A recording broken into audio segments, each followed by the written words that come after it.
एचडीजी चौपाल, जिसका brand ambassador बनना एक बहुत बड़ी बात होती है। और गाजीपुर के ही लाल संजय राय शेरपुरिया जो एचडीजी चौपाल के ब्रांड एम्बेसडर बने हुए हैं।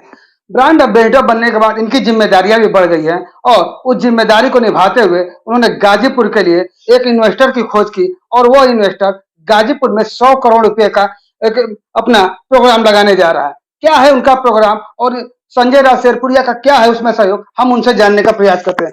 सर, ये जो आपने कल कार्यक्रम किया और 100 करोड़ रुपए जो गाजीपुर में इन्वेस्ट होने जा रहा है, क्या है ये, किस तरह का कार्यक्रम है ये? 16 फरवरी 2021 को आदिगुरु शंकराचार्य के करकमलों द्वारा हमने सहड़ी नंदगंज के पास एक सेंटर फॉर एक्सीलेंस का भूमि पूजन की, जिसके आप सब साक्षी और गवाह बने। वह प्रोजेक्ट लगभग 55 करोड़ रुपए का है। वहां से मंच से हमने कहा था कि प्रतिवर्ष हम 25,000 युवाओं को रोजगार देंगे। किसी को खेती के साथ जोड़ेंगे, किसी को पशुपालन के साथ जोड़ेंगे, किसी को स्किलिंग के साथ जोड़ेंगे, किसी को सीधा रोजगार देकर के जोड़ेंगे। 4 प्रकल्प है। उन 4 प्रकल्पों का एक एक अपना अपना वर्टिकल है। हर वर्टिकल से लोग जो तैयार होंगे, जो काम करेंगे, उनको एंसिलरी सपोर्ट सिस्टम चाहिए। और हम एक हब एंड स्पोक की पॉलिसी से जा रहे हैं। पहला इन्वेस्टमेंट हमारी संस्था के माध्यम से किया गया। उसके बाद संस्था से जुड़े हुए जितने भी आगे के आयाम होंगे, धीरे धीरे इन्वेस्टर्स को हम ले आएंगे। हमारा जीवन का जो अनुभव रहा है, विकास के लिए पूंजी चाहिए, रोजगार के लिए पूंजी चाहिए, चाहे नौकरी ही क्यों ना हो, उसके लिए उद्योग चाहिए। यहाँ के युवा बच्चे पढ़ लिख करके गुजरात, महाराष्ट्र, आंध्र प्रदेश, तमिलनाडु, कर्नाटका, दिल्ली, पंजाब जाकर के नौकरी करते हैं। हम इस बात से चिंतित हैं और यह हमारा ध्येय है कि किस तरीके से जो युवा यहाँ से बाहर जाकर के दूसरे राज्यों के उद्योग में उनके जीडीपी में कंट्रीब्यूट करता है, तो वह कंट्रीब्यूशन जिले के लिए क्यों ना हो, पूर्वांचल के लिए क्यों ना हो, उत्तर प्रदेश के लिए क्यों ना हो। अभी तक आप देखेंगे पूर्वांचल पूरे के पूरे तरीके से उद्योग जगत से बिल्कुल डिस्कनेक्टेड है, जुड़ा हुआ नहीं है। परंतु श्रम करने की पूरी क्षमता यहाँ के युवाओं में है, पढ़े लिखे में है, प्रोफेशनल्स में है। और यहीं के बहुत सारे लोग जाकर के आईएएस आईपीएस बन करके दूसरे जिलों में प्रशासन में, शासन में काम कर रहे हैं। यहीं से चुने हुए प्रतिनिधि जाके देश के प्रधानमंत्री बनते हैं, यहीं से चुने हुए प्रतिनिधि जाके सूबे के मुख्यमंत्री बनते हैं पूर्वांचल से।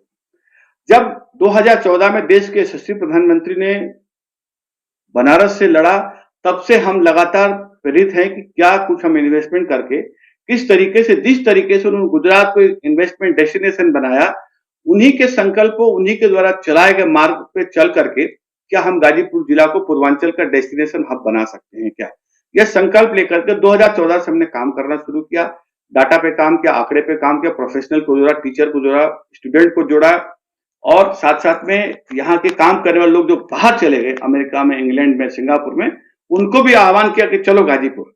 और धीरे धीरे एक के बाद हम इन्वेस्टमेंट डेस्टिनेशन पे यहाँ लेकर के आ रहे हैं, जिससे कि यह बहुत बड़ा मार्केट है।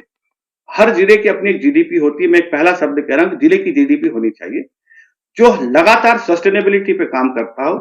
उस मुकाम को लेकर के हम यहाँ पे युवाओं को रोजगार देने के लिए आए। हमारा संकल्प है, हर हाथ में काम, हर जेब में काम। जैसा अभी आपने जीडीपी की बात किया, क्योंकि अभी तक देखा जाता था कि भारत सरकार जो है जीडीपी की बात करते थे, प्रधानमंत्री जीडीपी की बात करते थे, लेकिन पहले आप ऐसे शख्स हैं जो गाजीपुर की जीडीपी की बात करते हैं। क्या है ये गाजीपुर जीडीपी, कैसे मतलब आप बतलाना चाहेंगे?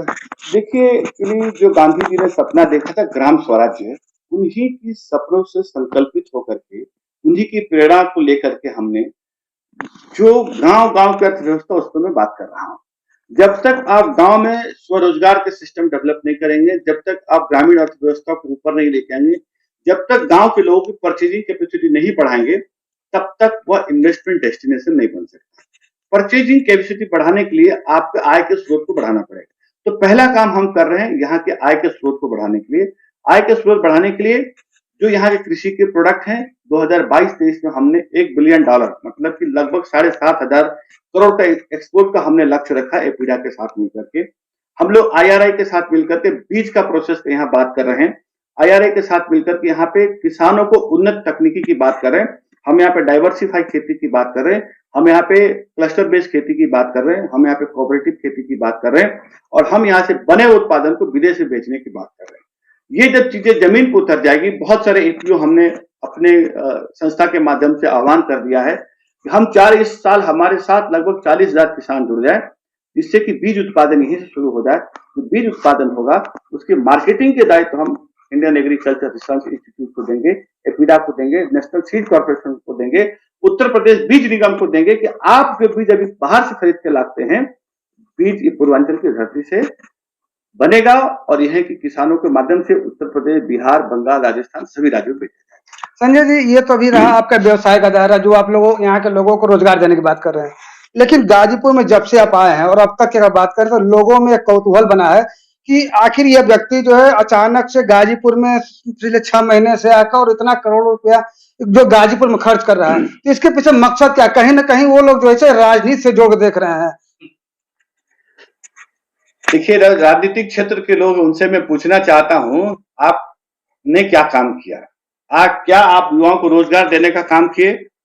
क्या आपने यहाँ के किसानों को माल एक्सपोर्ट करने का बात किए? किसी ने भी ग्राउंड पे उतारा? बात तो बहुत लोग करते हैं, लेकिन हकीकत में किसी ने कुछ काम किया? क्या यहाँ से पलायन को रोकने के कोई रोड मैप आपने बनाया? क्या यहाँ पे बाहर से इन्वेस्टमेंट लाने की कोई बात की? या कभी आप लोगों ने कोई ऐसा इन्वेस्टमेंट डेस्टिनेशन की बात की? क्या कभी आप लोगों ने इन्वेस्टर समिट की बात की? क्या जिले में जो 18वीं सदी में गाजीपुर जिला था, जो एक पूर्वांचल का अर्थव्यवस्था का हब था, उसको पुनः स्थापित करने की बात की? क्योंकि उनके पास राजनीति करने के अलावा कोई शब्द नहीं है, इसीलिए वो लोग इस तरीके की बात करते हैं। उनकी बातों में मैं नहीं पढ़ना चाहता हूं, क्योंकि मैं राजनीतिक क्षेत्र का व्यक्ति नहीं हूं। राजनीति हमारा कोई लेना देना नहीं। हाँ, मैं इस देश का नागरिक हूं, भारत देश मेरा है। मेरे घर के पूर्वजों ने इस देश की आजादी में खून दिया, बलिदानी दी है, जेल काटा है, और हमारा इस जिले पे पूर्ण रूप से उतना ही अधिकार है जितने दूसरे लोगों का है। तो ये प्रश्न कैसे हो गया कि बाहर से आ गया? मैं तो इसी जिले का हूं, इसी घर, इसी जमीन का आदमी हूं। अगर रोजी रोटी कमाने में बाहर चला गया और वापस आकर के इन्वेस्टमेंट की बात करता हूं तो राजनीति की बात हो गई। अगर ऐसा सोचते हैं तो उनकी अपनी बुद्धि की बलिहारी है, उसमें मैं कुछ नहीं कह सकता हूं। आपके माध्यम से एक बात कहना चाहता हूं, कुछ तो लोग कहेंगे, लोगों का काम है कहना, छोड़ो इन बेकार की बातों में, कहीं युवा रहना जाए बेरोजगार। धन्यवाद। ये थे हमारे साथ संजय रायसोपैया, जिन्होंने सिरे से नकार दिया कि 2024 के आने वाले लोकसभा में इनका दूर दूर से तक नाता नहीं रहेगा। इनका नाता रहेगा तो गाजीपुर के रोजगार से युवाओं को रोजगार कैसे मिले, जिसको लेकर इन्होंने अभी फिलहाल में 100 करोड़ का इन्वेस्टमेंट कराया है और आगे आने वाले समय में ये गाजीपुर की जीडीपी को भी जो है बतलाने की और लाने की कोशिश करेंगे। Anil Kumar, MMC news, Ghazipur.